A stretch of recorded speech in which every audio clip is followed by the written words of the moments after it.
Morning, everybody. Today's plenarist is Professor Svetlana Zhitomirskaya, who is a distinguished professor at Georgia Tech and UC Irvine.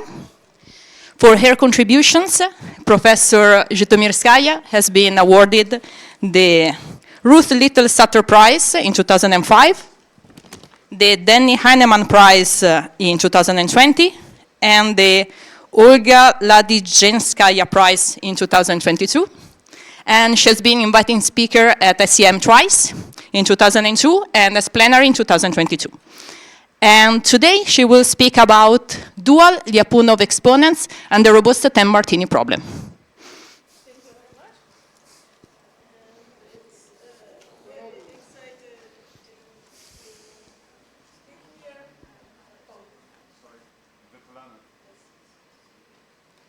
Do you hear me now?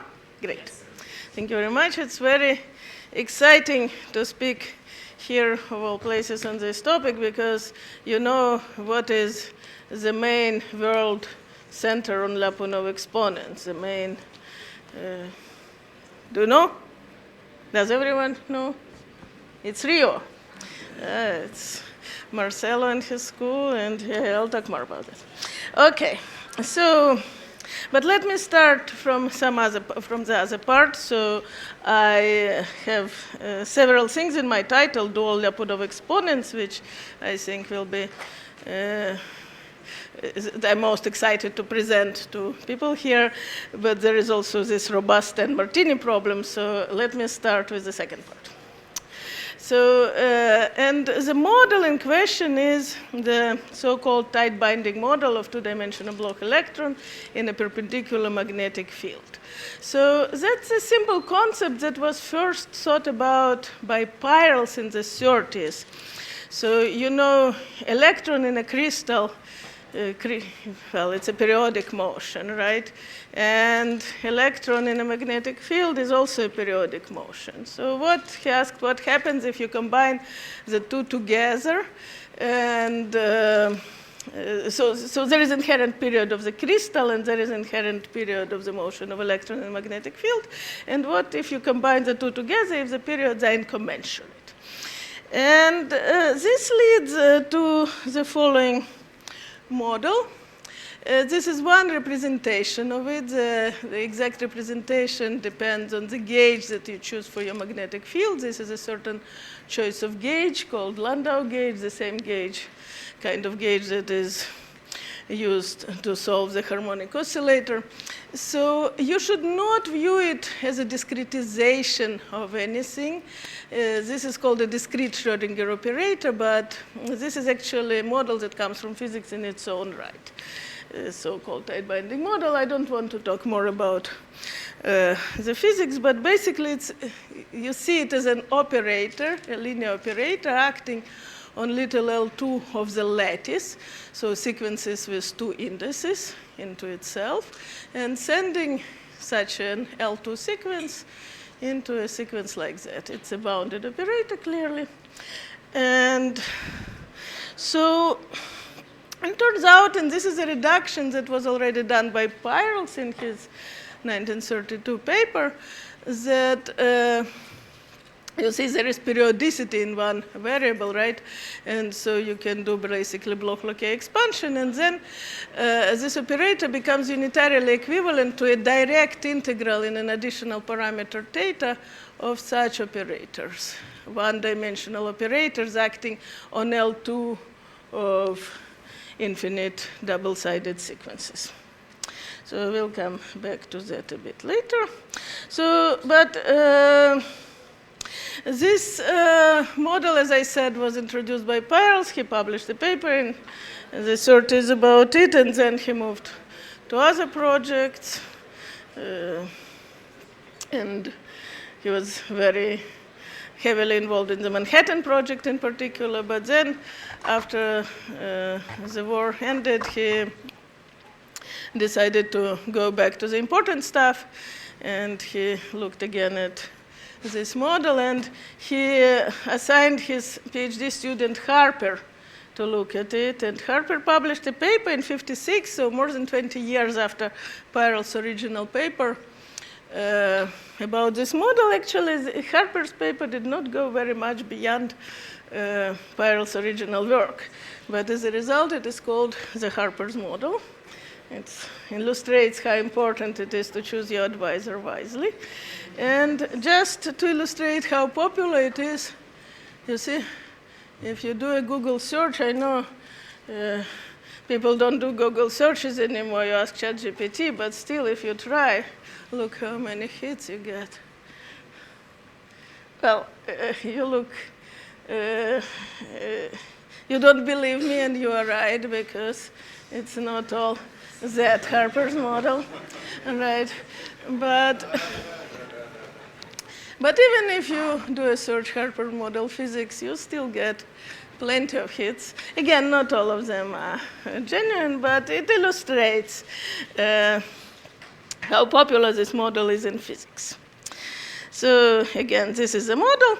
And let us ask ourselves the question, what is the spectrum of this operator? Now, I know it's a general colloquium talk, and there are even some algebraists, I'm afraid, in the audience, right?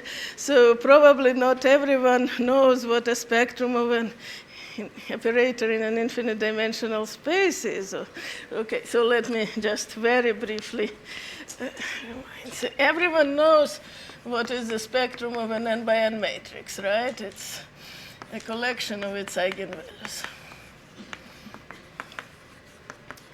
Very important intrinsic characteristic of a matrix, right? And what are the eigenvalues? There are several different definitions, right?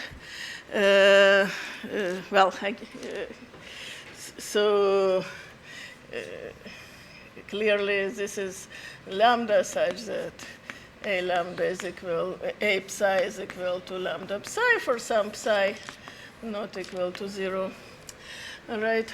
It turns out that this definition does not generalize to infinite dimensions because there are operators which have no eigenvalues, and it is very easy to come up with an example, right?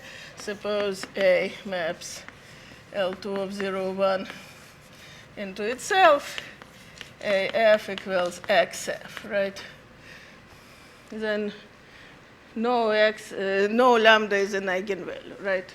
There is no L2 function that XF is equal to lambda f, right? For any lambda. However, for finite matrices, there are luckily several other definitions, and the good one turns out to be the set of lambda such that A minus lambda is invertible.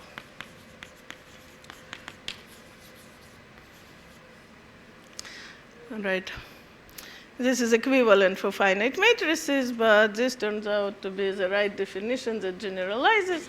And in this case, it's actually easy to see that the spectrum of this guy is just, is not invertible. Of course.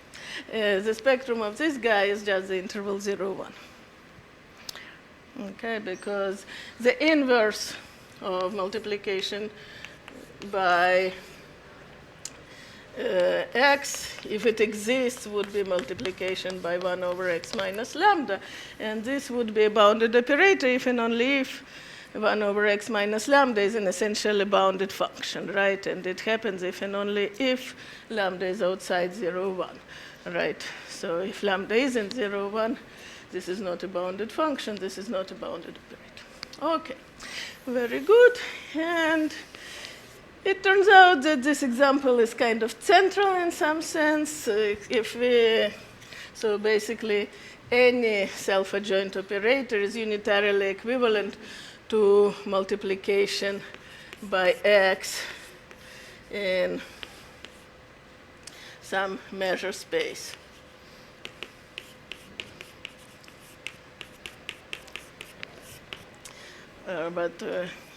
It's a basic spectral theorem. And the spectrum, so defined as a unitary invariant. Okay, so now, if we look at alpha equal to 0 here. So we just have, the parameter lambda I introduce corresponds to the anisotropy of the lattice. So if it is easier to hop horizontally than to hop vertically, let's say. So if alpha is equal to 0, then it is very easy to see that by Fourier transform, this operator becomes unitarily equivalent to multiplication by 2 cosine x plus 2 lambda cosine y on L2 of the two-dimensional torus. And therefore, by a similar consideration, so in general, if you look at multiplication by f,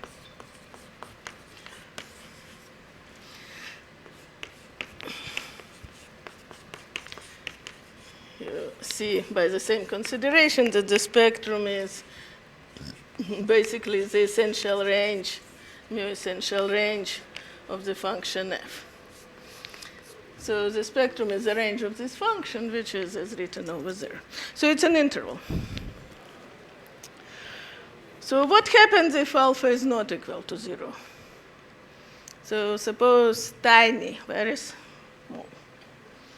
And here is the answer. And this is the famous picture. This represents the following. So on the vertical, you have values of alpha. So for example, if here, this particular picture corresponds to lambda equal to 1 in the previous slide, but there a similar picture for every lambda. So if alpha equal to 0, the spectrum is minus 4, 4. If alpha is equal to 1/2, the spectrum is these two intervals that touch in the middle. If alpha is equal to 1/3, the spectrum is these three intervals, and so forth and so forth. So on the vertical, you have values of alpha, and on the horizontal to each alpha, there corresponds a spectrum. So for each ration, it is depicted for 50 rational values of alpha, and you see that they organize themselves into this beautiful picture, which shows very interesting self-similarities. So each cell is a little distorted copy of this big picture, and so on ad infinitum. And this is the so-called Hofstadter butterfly.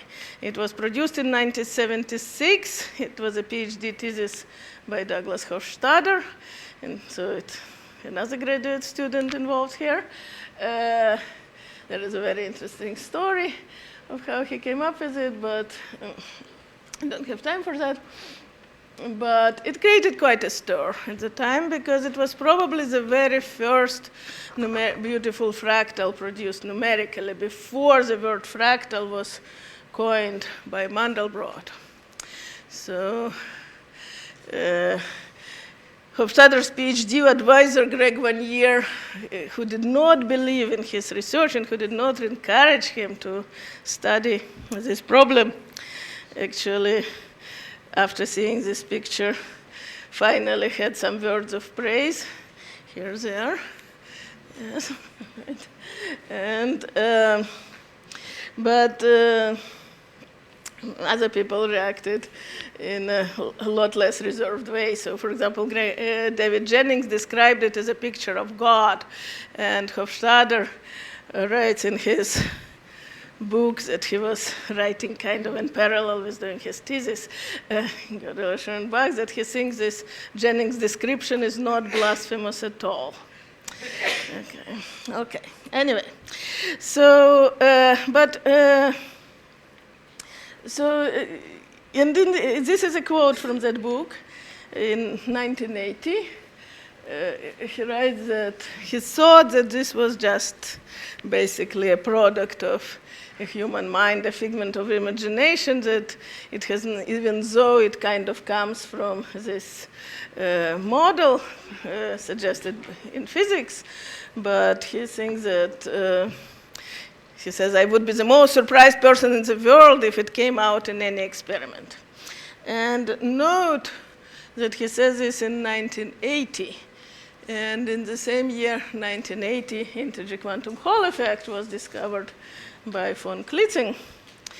And this was not clear yet at the time, but pretty soon, theory of Thouless explained actually this quantum Hall effect theoretically, as using central to this theory was this Harper's model and certain properties of this butterfly. And this was verified experimentally in experiment in von Klitzing's group in 2001. But the things really took off later when very convincing experimental Hofstadter butterfly have been observed in Moiré materials, for example, twisted bilayer graphene and stuff like that. So, and this kind of rekindled the interest to this sort of models. Anyway, so I am almost ready to explain what the Ten-Martini problem is. And the Ten-Martini problem actually has a very simple formulation. It is just, so you see there is a lot of structure in this picture. The Ten-Martini problem only asks to prove that the spectrum, so here the spectra are depicted for rational values of alpha, but it is clear that something interesting happens as these rationals converge to irrationals. Clearly, something interesting happened, and indeed, the Ten-Martini problem asks to prove that for every irrational alpha, it's important that it's for every irrational alpha, the spectrum is a Cantor set. So it's known from some general fact that the spectrum cannot contain isolated points, and that it is, in this case, and that it is closed. So the question is that it does not contain any intervals, that all the intervals that are present for all rational alphas, for all rationals, alpha spectra consist of a bunch of intervals, but that they all collapse, none survives. And remarkably, the history is the following. It was predicted back in 1964, before Hofstadter's picture, by Mark Asbel. Mark Asbel is a mathematician stemming from my native Kharkiv in Ukraine, but he later immigrated to Israel from the Soviet Union and worked there, but in 1964 he was still in the Soviet Union. And he predicted remarkably, before any computations were possible, that the spectrum will be a Cantor set with structure determined by the continued fraction expansion of the flux. And that is something that is observed in this picture. But it was not very noticed until the Hofstadter's picture, but after it, the interest was sparked among the mathematicians, and Mark Katz in 1982 offered Ten-Martinis for its proof, originally in a private conversation with Barry Simon, who was interested in this problem then, and then he repeated it at his AMS address.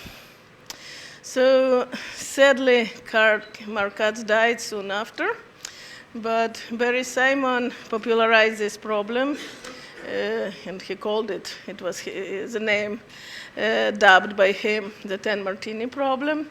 He put it in his various lists of problems. So, for example, in 1985, he published a list, 15 problems in mathematical physics. It was there. Then he doubled down in year 2000 in problems for the 21st century and so forth.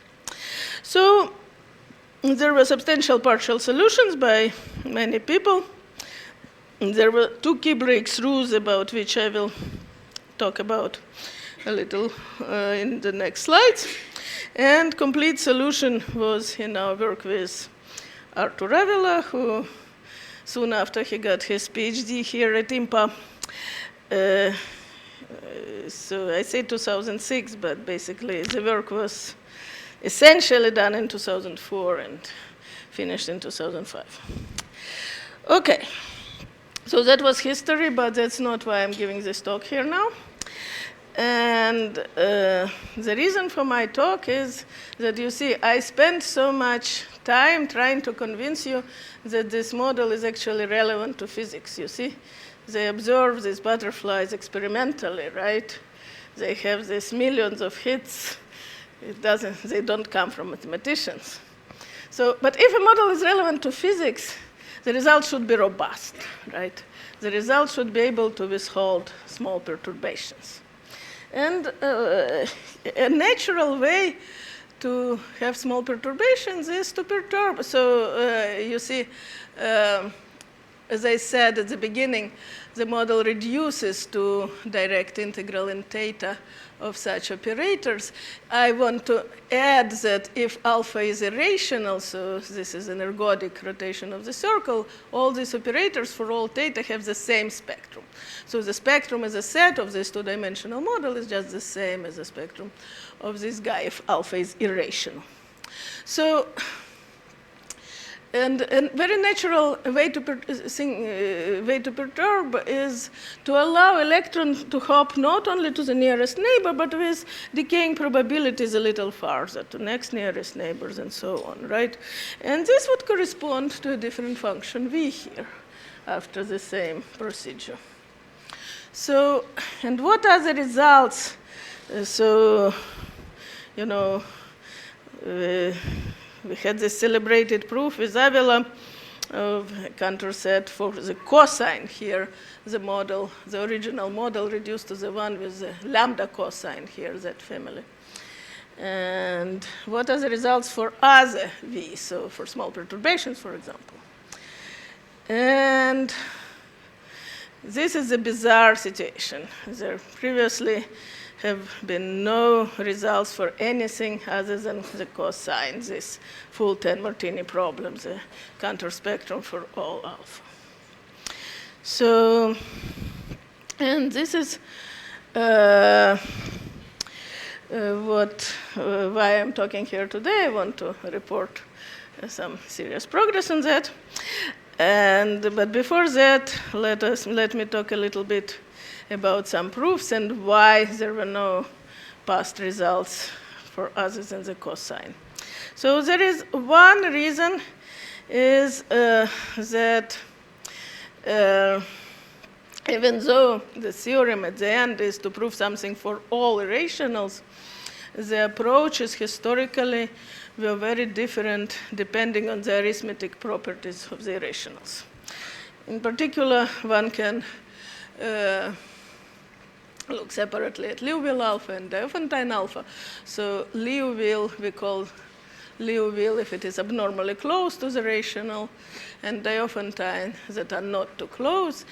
And before our proof with Avila, there were already proofs of Cantor spectrum for very Liouville alphas and for Diophantine alphas. That was soon before our work by Joachim Puig. So what was missing is the region in between, kind of matching this C and epsilon, sort of. So,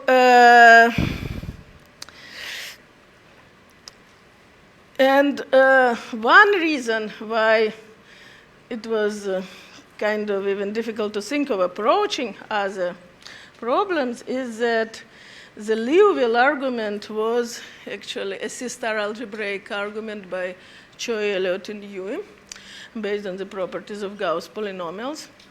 And this kind of thing, this is what we used as a black box also with Avila for very Liouville case. And this is something that up to this date has not, we don't know how to extend it for anything other than the cosine. So this is something that is very, that works, that is very special for the cosine, and we don't know, have no idea how to extend it. Now, the other parts also depended very much on the cosine. So, for example, the original, okay, I'll skip details of these slides. I'll discuss it a little more on the next slide. But basically, Yeah, I'll come back to this slide in a second, but basically all these elements of this past proof, I'll show it, they all depended on the cosine as well.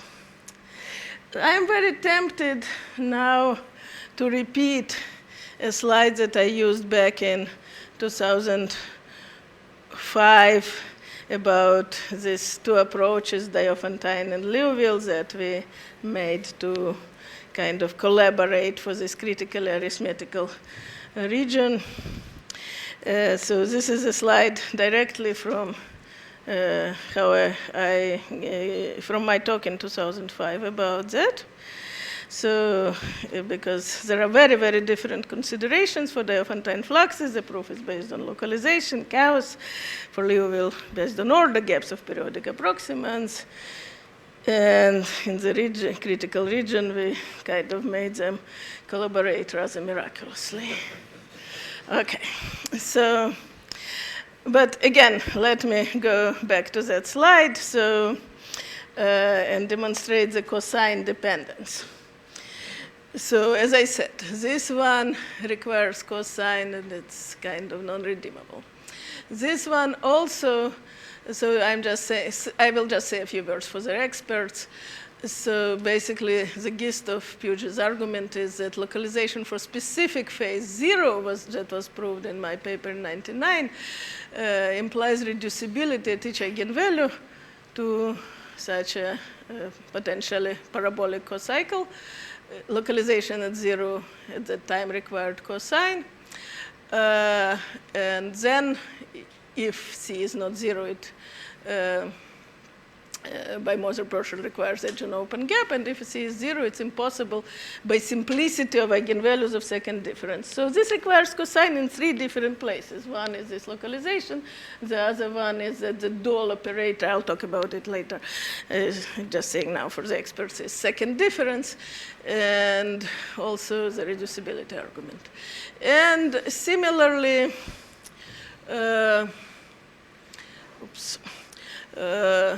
in our proof, so one big part was this fictitious improved regularity of the M function, which required second difference for the dual operator.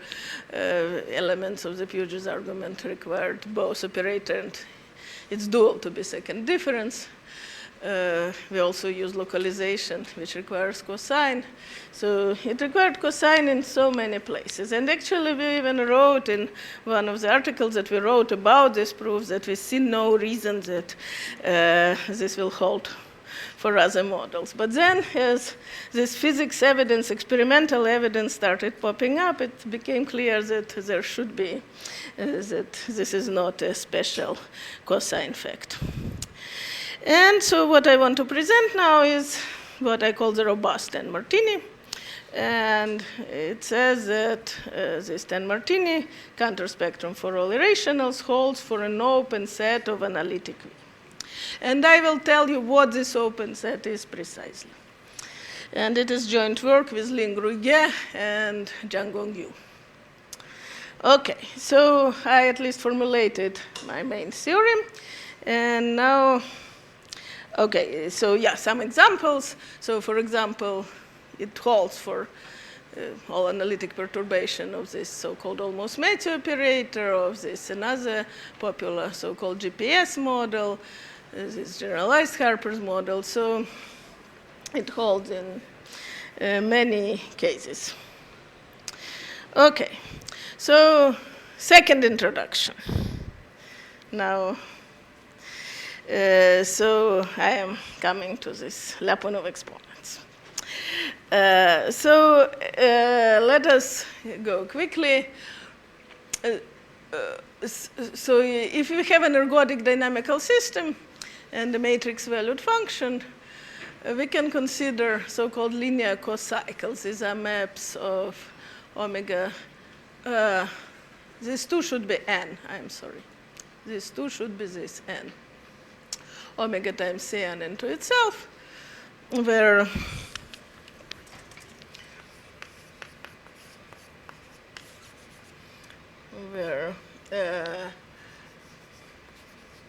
omega V gets mapped into T omega, A of omega B.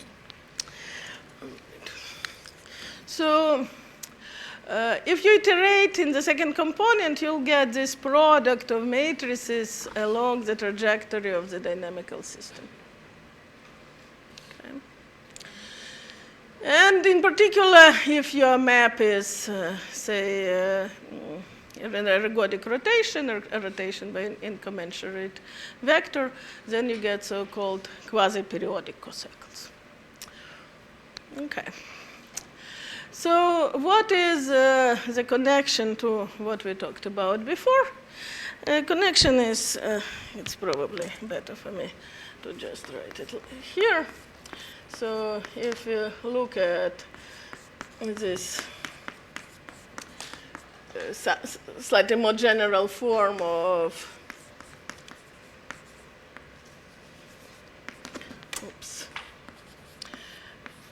the one-dimensional operator that we previously discussed. So previously we had some V of omega plus n alpha here. Right? Then we can rewrite the generalized eigenvalue problem in the dynamical form. Psi n plus 1 psi n. You can write so psi n.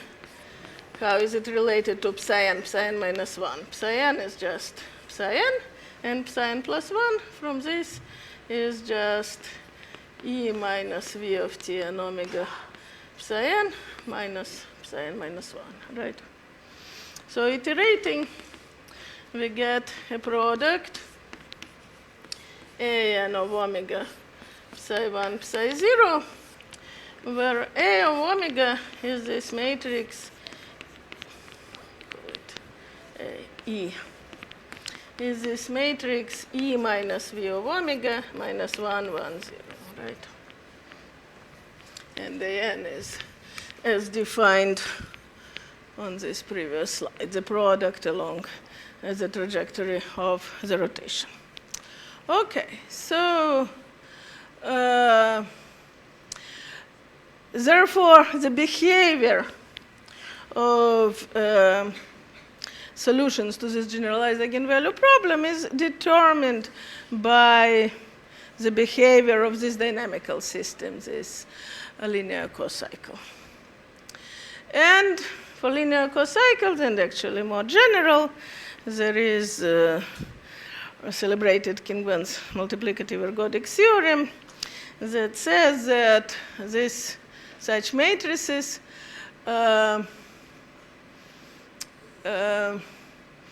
enjoy the following. So it's a kind of multiplicative version of the ergodic theorem, that the logs of the norm divided by n converge to a constant for mu almost every omega and also in integral. And this is called the Lyapunov exponent. So again, it's a little funny to talk in Rio about Lyapunov exponent. So by the way, for d or n-dimensional cocycles, we can also look at this quantity similarly by considering wedge products, and where sigma k here are just singular values of this matrix an exists as a direct corollary of this theorem. And so again, as I said, Rio is a big center of Lyapunov exponents. If you want to study them, you come to Rio. And if you want to study Lyapunov exponents of linear cocycles, you also come to Rio, right? So, yes, that's a special place for that. Anyway, so therefore I'm particularly excited that I will hopefully say something new even in this audience. Okay. So now we are looking at cocycles specifically like that, where this is V of x, and x is a function on the circle, and V is an analytic function.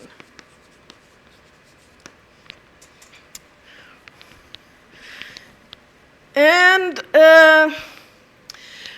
it turns out that if it is an analytic function, we can complexify x. We can complexify x here.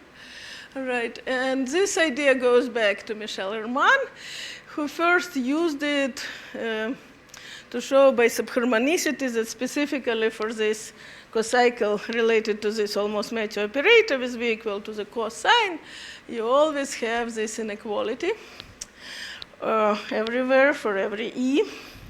A nice simple argument.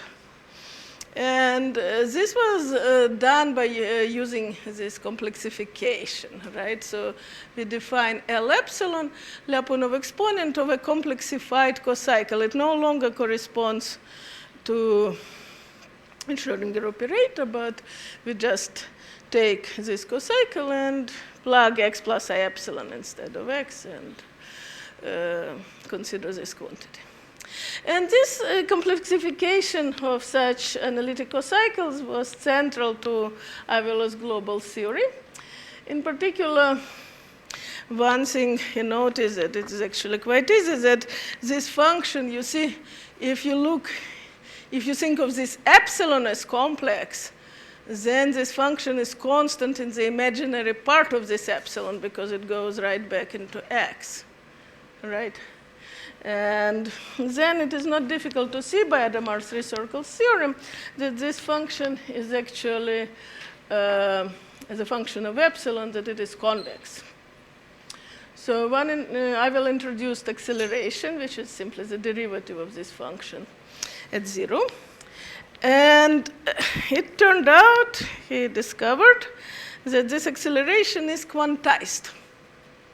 So the behavior of L epsilon, so fix E, here is the behavior of L epsilon in epsilon, to pi epsilon, and it is like that. So it is a piecewise linear function with integer slopes.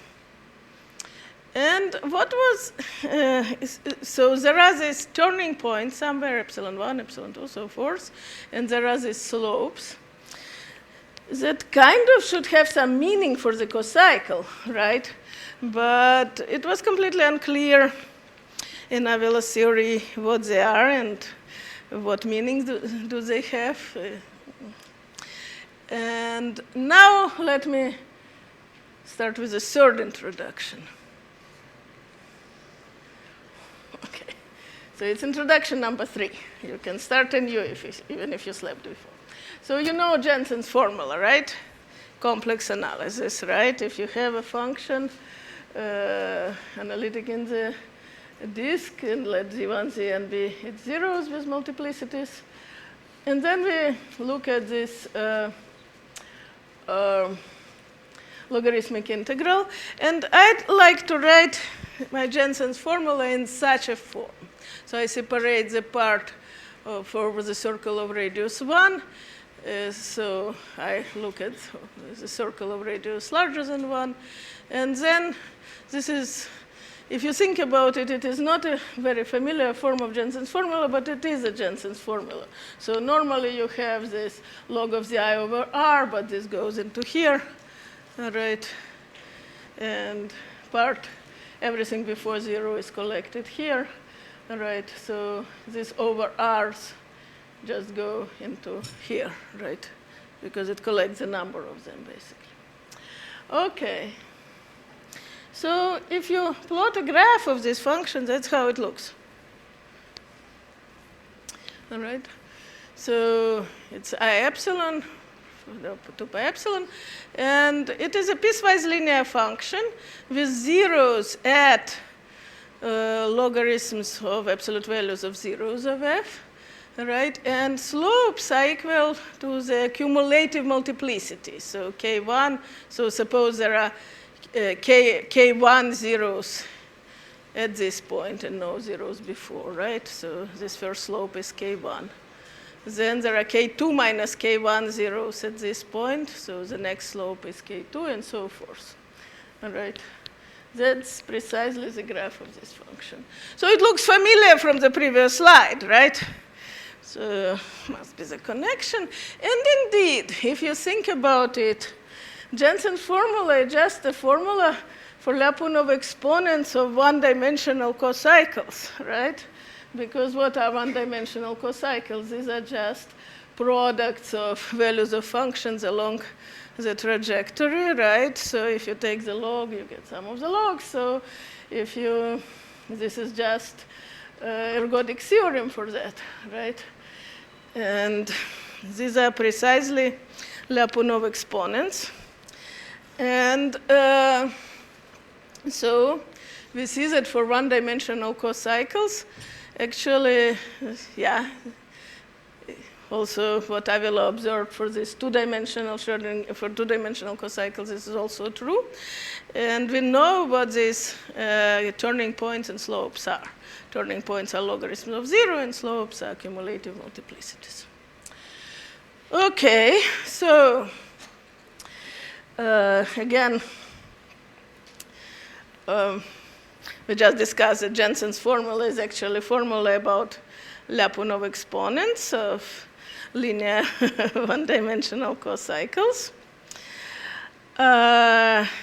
So it seems like this Avila's discovery of quantization should mean that there is something similar for high-dimensional cocycles, and indeed, this is a subject of our theorem with Ge, Jiangong Yu, and Qizhu, that we do have that.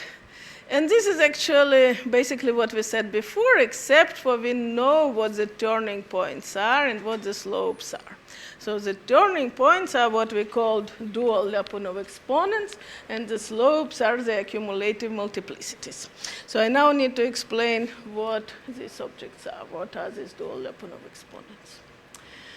So, but after I explain it, this completely demystifies the global theory, because indeed we know what these are. Okay, so dual Lyapunov exponent is the following thing. So as I said at the beginning, the original model is, even though we talk about this one-dimensional reduction, the original model is two-dimensional, and it's a model in magnetic field. So depending on the gauge field, you get different representations, and they're all unitarily equivalent. They all have the same spectrum. But the corresponding one-dimensional operators may have different properties. And originally, we took the gauge field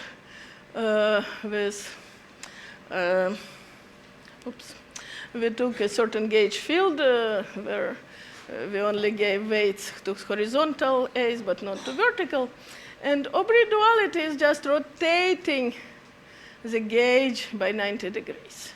So basically, now let us give weights to vertical and not horizontal, and compute the one-dimensional operator that you obtain in the reduction. It also has a neat representation through the Fourier transform. So you can view it as a unitary on L2 of the circle times Z, which makes continuous variable discrete and discrete continuous. So U phi of beta n is like that with a shift.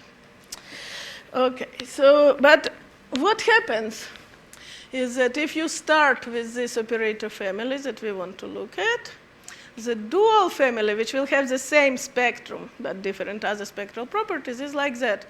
The discrete Laplacian under this Fourier transform turns into multiplication by this quasi-periodic cosine sequence, and this potential V turns into the long-range Laplacian with coefficients given by Fourier coefficients of V. Okay, so and this underscores the special nature of the cosine, because if V was a cosine to start with, then here we would get a discrete Laplacian back. All right, so almost major family is self-dual. You just change parameters. But generally, you don't have such self-duality. So if V is a trig polynomial, then it's a finite difference operator. And you can do the same kind of thing with a 2D dimensional vector. All right. You can rewrite it as a linear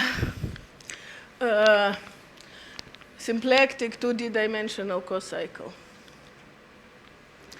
And then it will have, so it's symplectic cocycle, it will have d non-negative Lyapunov exponents, and the other will be minus m. So let's look at its non-negative Lyapunov exponents, top d Lyapunov exponents, and this is what we call the dual Lyapunov exponents. So these are simply the Lyapunov exponents of the dual cocycle. Now, what if V is infinite range, right? Then we can look at the cutoffs, right? And each of those will have Lyapunov exponents. And it turns out that they converge to limits as d goes to infinity. So this is very non-trivial because cocycles they change completely. There is nothing in common from one cocycle to the other. However, Lyapunov exponents converge. So for example, L1Ds will converge to certain L1. And this is what we call the dual Lyapunov exponents and so forth. So these are the dual Lyapunov exponents that appear in our theorem. And in particular, this actually gives a spectral explanation of the classical Jensen's formula, because if you simply look at operator, which is no Laplacian part multiplication by the potential, then its dual will be just the Toeplitz operator. And so it's a constant matrix. Its Lyapunov exponent are simply its eigenvalues, right? And then you can compute it, and they are actually just 2 pi log of absolute values of zeros of V, and so this gives you a spectral explanation of Jensen's formula. Anyway, so now I'm ready to explain for what kind of operators we have the 10 Martini. And so we introduce. So remember, the acceleration was a derivative at 0. So I'll just illustrate it for this almost Mathieu operator in 3 different regimes. So this function, L epsilon, looks like this. So you see here acceleration is 1, and here it is 0. So in particular, it's quite unstable at this point, right? It can turn into 0 after small perturbation, right? But we look at a different quantity called generalized acceleration, which is the derivative at the first turning point. So here it is 1 again at the first turning point. Here the first turning point is right at 0, so it's also 1. And here it's also 1, right? So it turns out that this is generally a so this is what is written over there. It turns out that it is generally a stable object, that it is constant locally. And we call operators of type 1, and actually our statement can be made local. But operators of type 1 are operators with this we call it generalized acceleration, 1 on the spectrum. So actually our theorem holds for parts of the spectrum where this generalized acceleration is 1. And so in particular, since it is stable, it is an open set, and it includes in particular analytic neighborhoods of the almost Mathieu and others. All right. Okay, so that is the theorem. So for this theorem, and it turns out that kind of this class of operators captures a lot from the various techniques for the cosine apparently can be obtained for this class of operators, although it's quite non-trivial. So in particular, we can so this very delicate result on arithmetic spectral transitions that was previously available only for the cosine, we can also prove in this entire regime. We also prove that integrated density of states is absolutely continuous, and more can be done. So how do I stand with time? Okay. So should I finish now, or do I have 10 more minutes? 5 minutes. 5 minutes, okay. Good. Okay, so the key to this is the following theorem from our paper with Gaillot and Zhu, is that it turns out that this generalized acceleration plays the following role. That these dual cocycles, they can be of huge dimension, right? But they are always partially hyperbolic with center of dimension equal to twice generalized acceleration.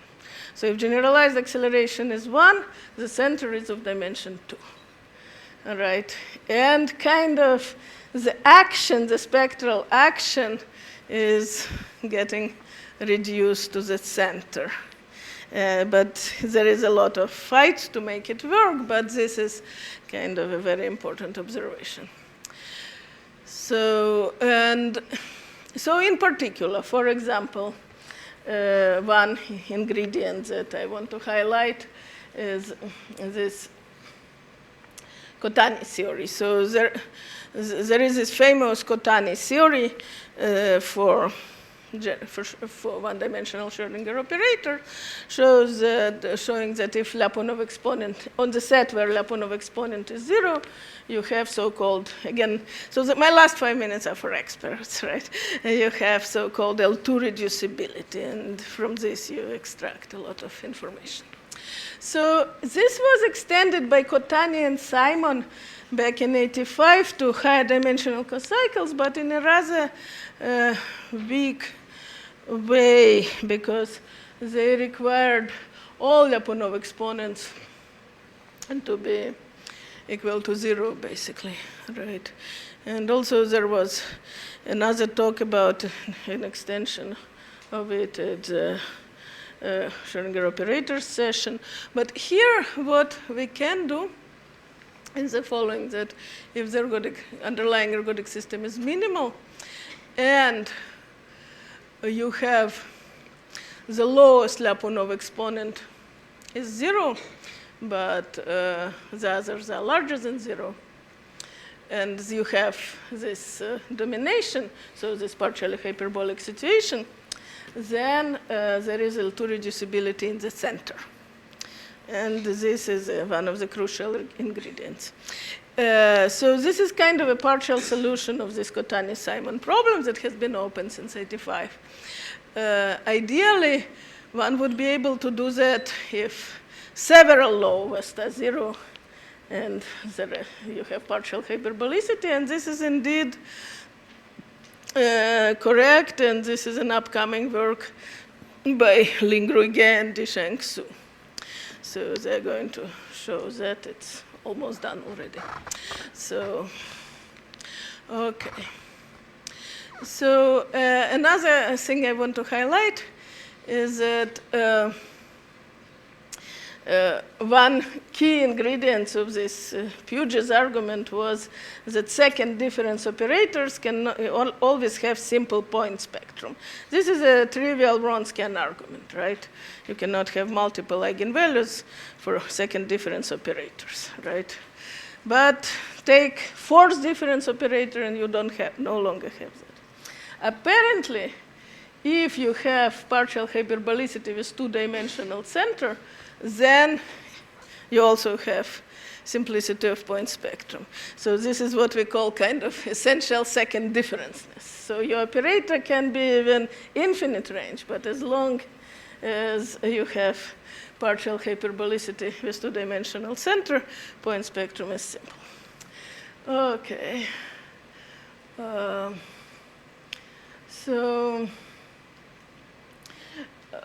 Well, probably the most interesting thing is that we really get rid of the need for these approaches to collaborate, because we develop one approach that works for all alpha, all rational alpha.